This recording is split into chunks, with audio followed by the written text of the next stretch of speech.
توسط کسر تینوں وجہ جائز ہے. کیا آنے سے حرف لین کے بعد سکون اگر آئے گا تو طول توسط کسر تینوں وجہ جائز ہے. اب سکون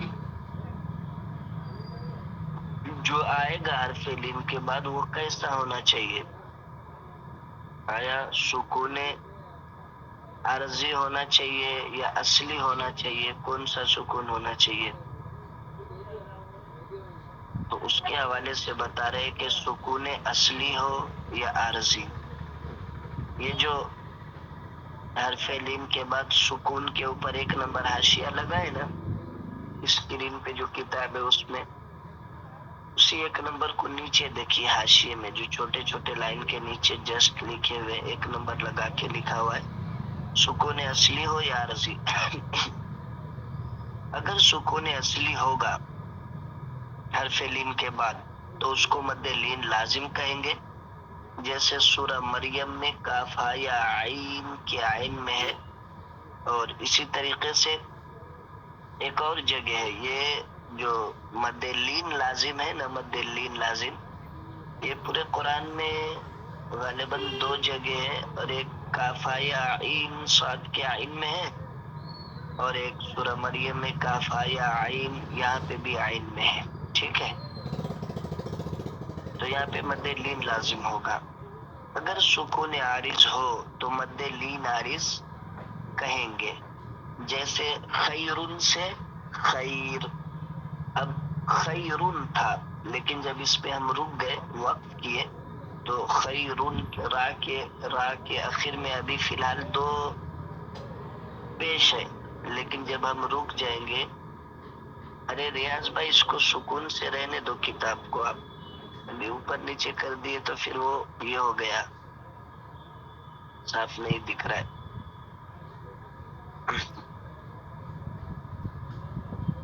تو خیرن سے خیر ہو گیا وہ، تو آخر میں 2 زبر ہے، یہ 2 پیش ہے جب ہم نہیں رکتے تو خیرن ہے، لیکن اسی کے اوپر جب ہم رک جائیں گے تو آخر میں جزم آ جائے گا خیر. اور یہ جو جزم اور یا سکون آیا آخر میں وہ ہمیشہ سے تو ہے ہی نہیں، ابھی آیا، ہم وقف کریں تو اس کی وجہ سے آیا.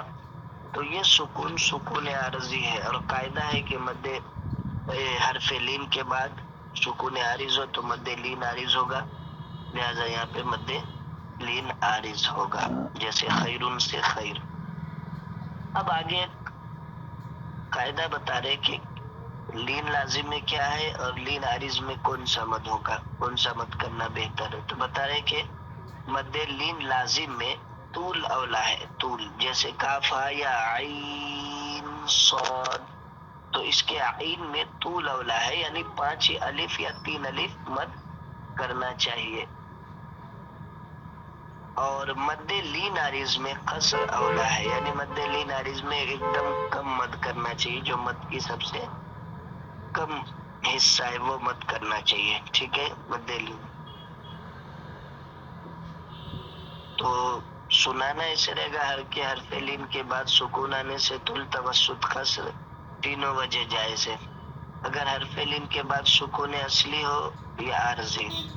اگر سکون اصلی ہوگا تو اس کو مد لین لازم کہیں گے، جیسے سورہ مریم میں کاف ہا یا عین صاد کے عین میں ہے. اگر عارض ہو تو مد لین عارض کہیں گے، جیسے خیرن سے خیر، مد لین لازم میں طول اولا ہے اور مد لین عارض میں قصر اولا ہے. بس اس طریقے سے سنانا ہے، پہلے اوپر کا پھر اس کے بعد نیچے کا، کہ حرف لین کے بعد سکون جو ہوگا وہ کون سا سکون ہوگا. اچھا، یہ تو ہو گئی یہاں کی بات. اب حرف لین کس کو کہتے ہیں؟ حرف مدہ تو آپ اس سے پہلے سن لیے، حرف لین بھی میں بتایا تھا، لیکن آپ کے ذہن میں ہو تو مجھے بتائیے کوئی صاحب، کسی کو یاد ہے حرف لین کا کس کو کہتے ہیں؟ بتائیے. ہاں، واو واو اور یا، واو کے بعد میں یہ حرف واو لین. کے بعد میں ہاں، واو کے بعد میں واو اون ہو، واو کے بعد واو کے بعد نہیں، واو کے بعد کچھ نہیں دیکھنا ہے اپنے کو، واو کے پہلے واو یا ساکن کے ہو، پہلے واو ساکن، واو یا دونوں ساکن ہو اور اس سے پہلے زبر ہو، یعنی واو ساکن ہو اس سے پہلے بھی زبر ہو، یا ساکن ہو تو اس سے پہلے بھی زبر ہو، یعنی یہاں پہ دونوں، یعنی واو یا دونوں ساکن ہو اور اس سے پہلے زبر ہو، دونوں سے پہلے زبر ہی ہونا چاہیے. جیسے واو ساکن سے پہلے زبر ہوگا تو واو لین ہوگا، یا ساکن سے پہلے زبر ہوگا تو یا لین ہوگا. اور لین دو ہی ہیں، واو یا، جب یہ دونوں ساکن ہو اور اس سے پہلے زبر ہو. اور جبکہ حروف مدہ میں ایسا نہیں ہوتا، حروف مدہ میں واو ساکن ہو اور اس سے پہلے پیش ہونا چاہیے، یا ساکن ہو اور اس سے پہلے زیر ہونا چاہیے، اور الف تو ہمیشہ مدہ ہی ہوتا ہے، یعنی الف سے پہلے ہمیشہ زبر ہی آتا ہے. اگر الف سے پہلے زیر آ جائے تو اس الف کو پڑھا ہی نہیں جائے گا.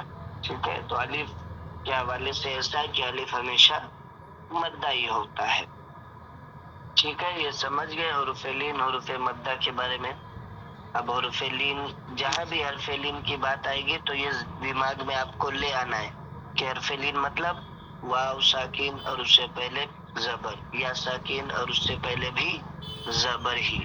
ٹھیک ہے، تو اگر ایسا ہوگا کہ یا ساکن ہو اور اس سے پہلے زبر ہو تو وہ حرف لین ہوگا. اب دیکھیے یہ جو اگزامپل دیے ہیں اس میں خیر ہے، خیر، خیرن سے خیر بول کے ہم کو رکنا ہے.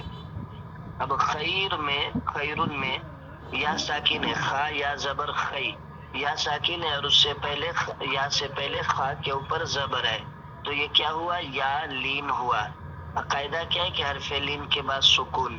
اب خیر میں یا لین ہوا، اب جب ہم خیرن کو خیر بول کے روکیں گے تو رکنے والے کو دیکھیے، یا ساکن اس سے پہلے خا کے اوپر زبر اور را کے اوپر جب ہم روکیں گے تو وہاں پہ سکون آ جائے گا، اور یہ سکون پہلے سے نہیں ہے، ہمارے لانے کی وجہ سے، وقت کرنے کی وجہ سے آیا، تو اب یہ سکون عارض ہوا. اور قاعدہ ہے کہ حرف لین کے بعد سکون عارض ہو تو مد لین عارض ہوگا. اب اس میں خیرن سے خیر جب بول کے روکیں گے تو اس میں طول کرنا، قصر کرنا بہتر ہے، اولا ہے.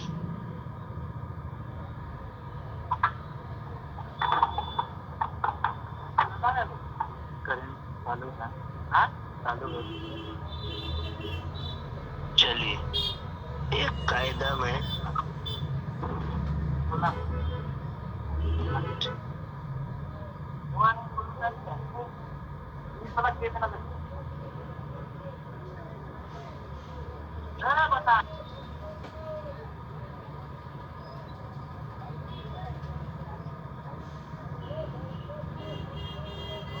ایک قاعدہ اور پڑھاتا ہوں، اس کو پڑھ لیجئے. فائدہ، قاعدہ نہیں، فائدہ.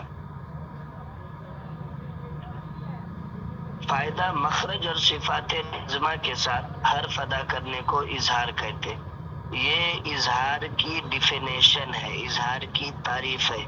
اظہار کس کو کہتے ہیں تو یہ ایک دم پکا یاد رہنا چاہیے، اظہار کس کو کہتے ہیں. اب یہاں سے ایسے بہت ساری تعریفات شروع ہوں گی جو ہمارے لیے ضروری ہے ہمیشہ یاد رہنا. اظہار کس کو کہتے ہیں، ادغام کس کو کہتے ہیں، اخفا کس کو کہتے ہیں، ساری چیزیں یاد رہنا چاہیے. تو یہاں پہ بتا رہے اظہار کے بارے میں، اور اظہار کی تعریف بتا رہے کہ فائدہ مخرج اور صفات لازمہ کے ساتھ حرف ادا کرنے کو اظہار کہتے ہیں. اب اظہار کے بعد 7 نمبر حاشیہ لگا ہے نا، وہ 7 نمبر حاشیہ دیکھیے. اگر اسکرین والے کتاب پہ آپ کو صاف صاف دکھائی نہیں دے رہا ہے تو آپ اپنے PDF فائل کو اوپن کر کے اس میں سے دیکھ سکتے ہیں. ٹھیک ہے، دیکھیے 7 نمبر حاشیے میں لکھا ہے اظہار تجوید کا ایک جز ہے. آپ کے بک میں جو حاشیہ لگا ہوگا اس پہ دیکھیے، میری کتاب میں تو 7 نمبر لگا ہوا ہے. اظہار تجوید کا ایک جز ہے. ہاں، تو اظہار تجوید کا ایک جز ہے. پارٹ ہے اظہار تجوید کا. اور قرآن میں نا اکثر جگہوں پہ اظہار ہی ہوتا ہے. اصل قرآن میں یعنی قرآن کے اندر اصل جو ہے وہ اظہار ہی ہے. کہیں کہیں ادغام، اخفاء، اقلاب یہ ساری چیزیں ہوتی ہے، ورنہ قرآن میں اصل جو ہے وہ اظہار ہے، یعنی ایک دم ظاہر ظاہر کر کے ہی پڑھنا ہے. چلیے تو بتا رہے اظہار تجوید کا ایک جز ہے. تجوید میں اصل اظہار ہے، اس کو بیان کرنے کی ضرورت نہیں تھی. یعنی جب تجوید میں اصل جڑ جو ہے اظہار ہی ہے تو اس کو بیان کرنے کی ضرورت ہی نہیں تھی. لیکن بیان کیوں کیا گیا تو اس کی وجہ بتا رہے، کیونکہ حرف ادا کرنے کے ساتھ یہ صفت ادا ہو جاتی ہے، یعنی اظہار کی. بیان صرف اس وجہ سے کیا گیا کہ اخفاء، اقلاب، ادغام سمجھ میں آ جائے. جب اخفاء، اقلاب، ادغام کی ہم بحث کریں گے تو اس کے سامنے پتہ رہنا چاہیے کہ اس کے سامنے کیا ہے، اس کا اپوزٹ کیا ہے. تو اس کا اپوزٹ اظہار ہے، تو اس لیے اظہار کو بتایا گیا کہ اظہار اس کو کہتے ہیں. اب اس کے اپوزٹ جو آئیں گے وہ ادغام، اخفاء، اقلاب یہ ساری چیزیں ہوں گے. تو بتا رہے کہ بیان اس وجہ سے کیا گیا کہ اخفاء، اقلاب، ادغام سمجھ میں آ جائے، کیونکہ یہ تینوں قواعد اظہار ہی کے مقابلے میں بولے جاتے ہیں. یہ تینوں قواعد کون کون؟ اخفاء، اقلاب، ادغام، تینوں قواعد. اب آگے بتا رہے کہ یہ اچھا رہنے دیجیے، بس اتنا ہی ہے، اچھا ہے. اب آگے کی بات آگے، بس اتنا ہی یاد کرنا ہے. فائدہ نمبر 19 اور اس کے نیچے کا فائدہ، اور سکون کے حوالے سے جو حاشیہ لگے اور فعلین پہ سکون کے حوالے سے جو حاشیہ لگے وہ حاشیہ، اور اظہار کے بارے میں کہ اظہار کیا ہے، کیوں بیان کیا گیا، وہ ساری چیزیں آپ کو یاد کر کے کل سنانا رہے گا انشاءاللہ تعالی. ٹھیک ہے؟ اور تھوڑی سی محنت کیجیے، یاد رہنا چاہیے. ابھی بس میں یہیں سے اینڈ کر رہا ہوں، یہ پڑھا کر کے ختم ہو گیا. ابھی میں پورا پیچھے سے سنوں گا سب لوگوں سے، اور کتاب بند کر کے سنوں گا. تو بنا دیکھے یاد کر کے لانا ہے آپ لوگوں کو. اوپر کا جو قاعدہ ہے نا، قاعدہ یا فائدہ، تنبیہ وغیرہ، جو لائن سے اوپر ہے اس کو متن کہتے ہیں. متن یہ یاد رکھیے گا. اور جو لائن کے نیچے چھوٹے چھوٹے سے میں لکھے رہتے ہیں اس کو کہتے ہیں حاشیہ. تو جب بھی میں بولوں کہ حاشیے میں دیکھیے تو مطلب لائن کے نیچے چھوٹے چھوٹے والے حروف میں نمبر جو بتاؤ اس نمبر سائڈ میں لکھا رہتا ہے، یا بیچ میں بھی کبھی کبھی لکھا رہتا ہے، اور پھر اس کے بعد اپنے کو دیکھنا رہتا ہے. ٹھیک ہے؟ تو اوپر کا جو متن ہے وہ ایک دم پکا یاد ہو جانا چاہیے، ایک دم مطلب زبان پہ بیٹھ جانا چاہیے اوپر کا متن. اور پھر اس کے تحت جو حاشیہ ہے اس کو ایک نظر دیکھ لیں گے اور اس کے بارے میں ہلکا تھوڑا.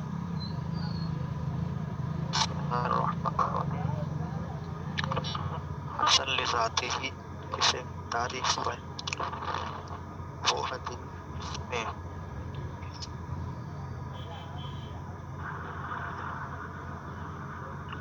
کمال ضبط کے علاوہ صحیح ذاتی کی تمام صفات ہوں،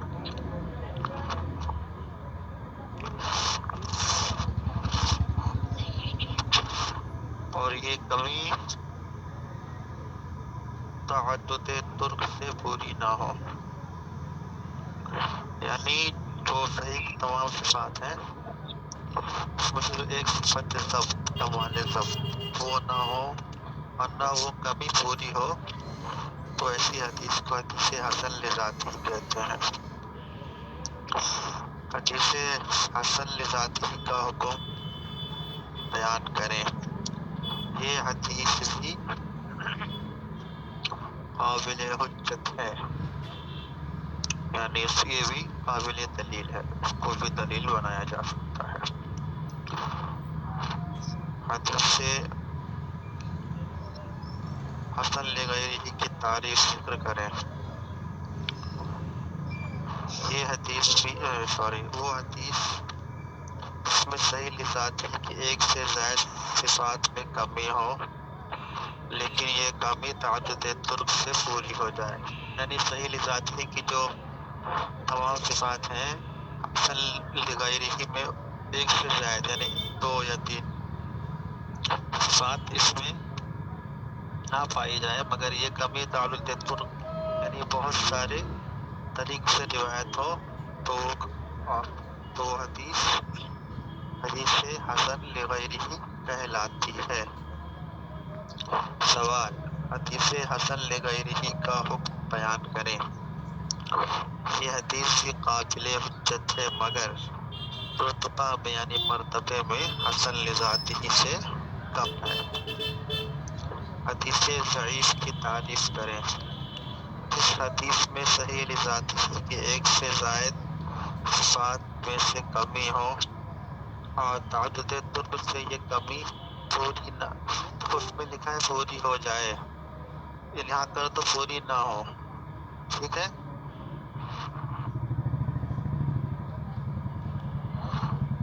اگر اس میں نہ ہو، یاد کرنا، نہ ہو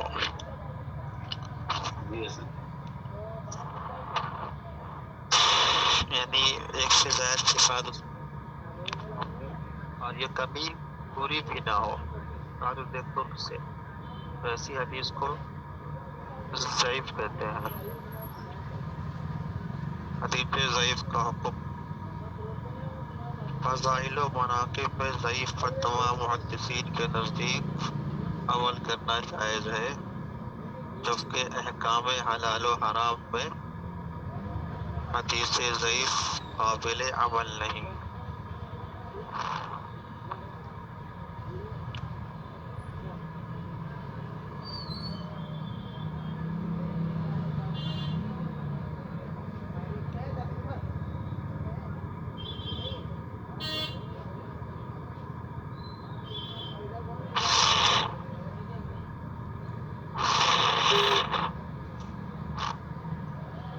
یعنی کسی کی فضیلت بیان کرنا ہو تو اس میں یہ حدیث قابل،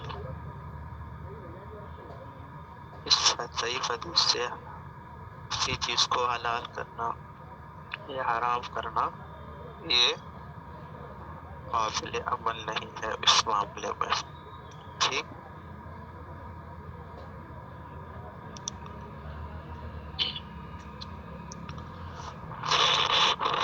سمجھ میں آ گیا؟ جی حضرت.